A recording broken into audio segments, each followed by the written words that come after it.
What I'm going to do today is to show you how to fit a spark igniter to this particular oven. Now here's the model number if you are interested. Stoves Newhome, and there's the model and the serial number. You'll need those for the spare parts.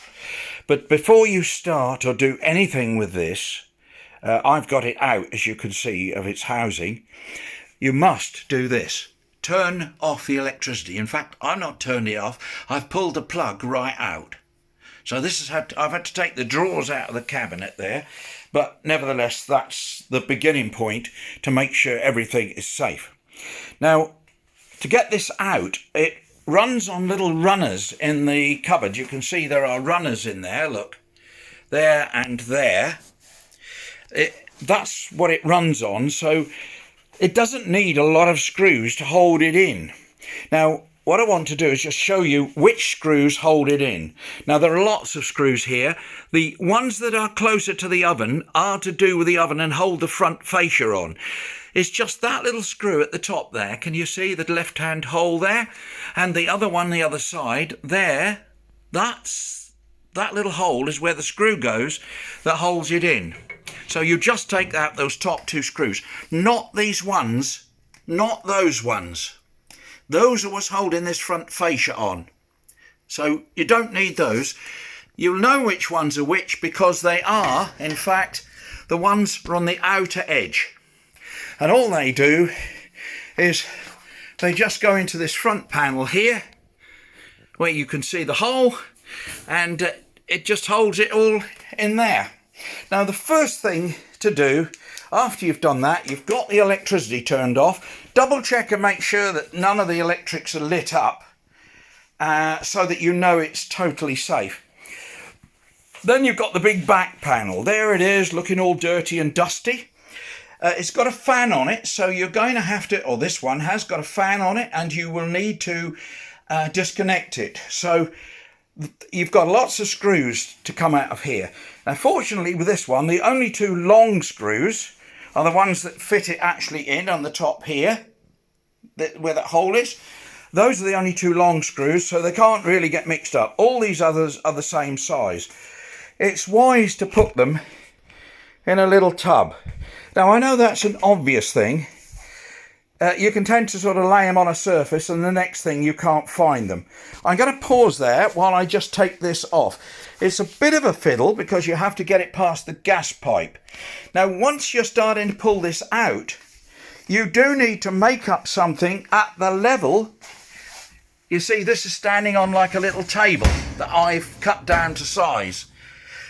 They're very heavy, and once you start to slide it out of there, it's going to drop. So it's as well to have something about that height. You can see where the runners are. Well, you don't know, but you can sort of measure that fascia under there and then make up a little table or even a pile of something or other that's going to support it. Now we'll stop there while I just lift this back off. You do need to be a bit careful because you don't want to break the wires that are attached to the fan. And you've got to wiggle it around past the gas pipe. Incidentally, when you pull it out, please make sure that you look, this is slack. You do need to make sure that the gas pipe is slack. Don't pull it out into here. You're going to damage the connections and cause problems. I am not an expert. This is just common sense. This is what I've done, not what you must do. So it's up to you. We're not touching the gas at all. We're not at all, but make sure that the electricity's off. We'll pause there. So now, as you can see, as I took it out, I took the wires off the fan. But the next thing I did, before anything else, was to take photographs of the wiring. Those two are the spark wires, these grey ones. You can see where they go. I wanted it from a few angles. That's the way round the fan is connected. There's the red and blue leads there. And there's the connections on the back of the spark igniter. It's very, very easy to think, well, there's only a few wires. I can remember this. At 74, I'm rather thinking I don't want to remember them. I want to know. So I took the photographs. Now I don't have a problem putting back the wires. So back to the spark igniter. Basically, all you have to do, there's two screws, one at the top, one here, and there's another one underneath. You disconnect them, and then once you've photographed all the terminals, you can disconnect them and order your part. There's a part number on it. This is the new one on here now because I've just fitted it. The terminals on here are quite tight to come off. You may need a pair of pin nose pliers, but nevertheless, that's what you do. Now, when you go in reverse, you just do everything up the opposite way around. You put the screws back into here. You put the screws carefully going round the gas pipe. You put the connect the fan up, which is of course the last thing when you put the lid. You screw all the lids down, then you get this lifted back onto here. Very, very difficult if you haven't stuck it on a table like I have. That'll just go straight in there without any troubles.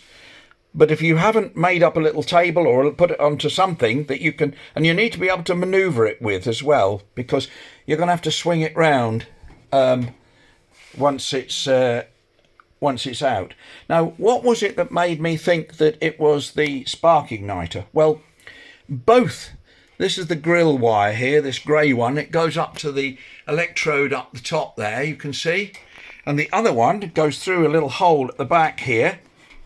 Under here, yep, you can see a little hole at the back there.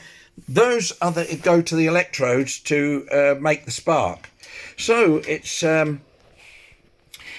both of them had stopped clicking. That's why I thought it was this unit. If one of them has stopped clicking, then it may be something to do with the electrode that needs sorting out. But both of them had stopped clicking, so to me that sounds very much like this. What you can do first is disconnect, reconnect and try again, because sometimes the connections can isolate themselves. But I didn't try it. I was fairly certain that the connections were good, they were all tight, and I ordered a new part. I paid about £36 with delivery.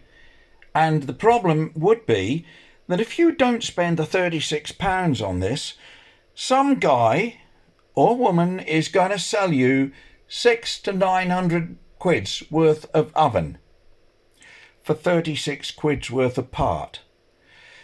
Well, I hope this has been of some help to you.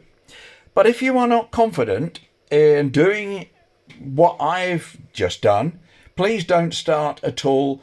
Pay somebody or get a new cooker. It's entirely up to you, but this is not how you should do it. This is how I did it. Hope it's been some help. So this is the Rambling Rambler in Coventry, UK. Bye for now.